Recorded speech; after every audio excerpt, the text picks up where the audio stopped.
Saudara dan saudari yang terkasih, Injil hari ini menceritakan tentang seorang bangsawan yang diangkat menjadi raja, dan sebelum ia pergi, ia memberikan mina kepada para hambanya untuk dikembangkan dengan cara berdagang.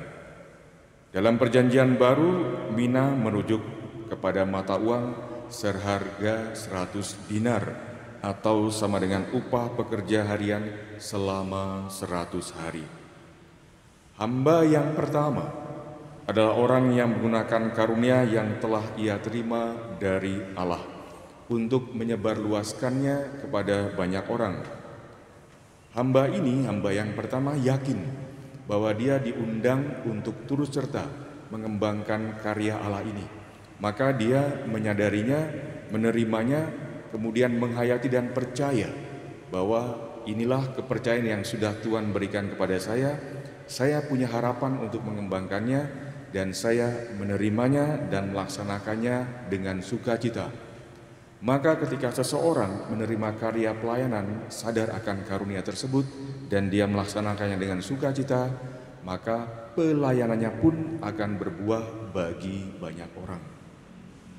Hamba yang kedua adalah hamba yang malas dan gagal menghasilkan buah baik.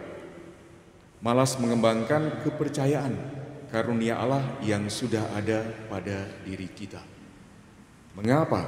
Karena mereka adalah orang-orang yang mengikuti kelemahan yang melekat pada diri mereka.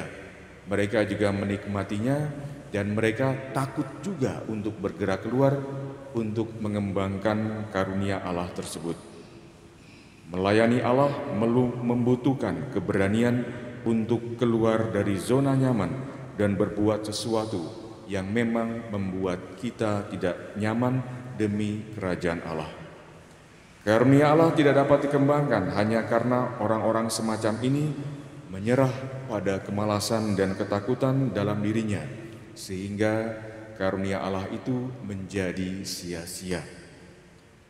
Hamba yang ketiga adalah orang-orang yang menolak Allah dan tidak mau masuk ke dalam kerajaan Allah.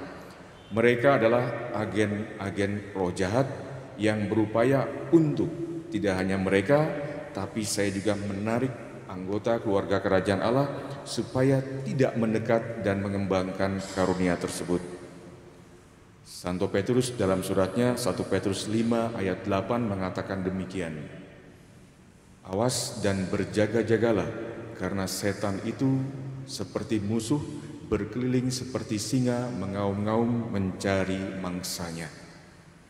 Saudara dan saudari yang terkasih, mari kita melihat dalam diri kita masing-masing, sebagai hamba manakah saya? Apakah yang pertama, yang kedua, atau yang ketiga? Pertanyaannya adalah, apakah saya menyadari karunia yang sudah diberikan Allah dalam diri saya? Apakah saya juga mengembangkannya dengan penuh sukacita? Atau saya masih meringkuk dalam ketakutan dan kemalasan saya, sehingga saya enggan untuk bergerak keluar mengembangkan karunia tersebut?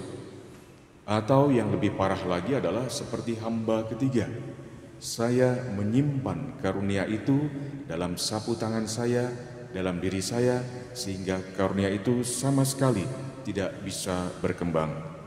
Saudara dan saudari yang terkasih, sadarilah karunia yang ada dalam diri kita.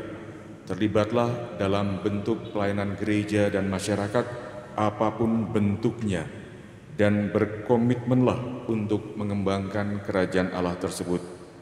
Singkirkanlah rasa malas dan takut, dan ketahuilah bahwa kita tidak akan pernah menyesal karena kita ikut serta dalam pewartaan Allah, karena kita terlibat di dalamnya. Dan Allah berkenan serta memberikan berkat bagi mereka yang terlibat dalam membangun kerajaan Allah. Mari kita hening sejenak.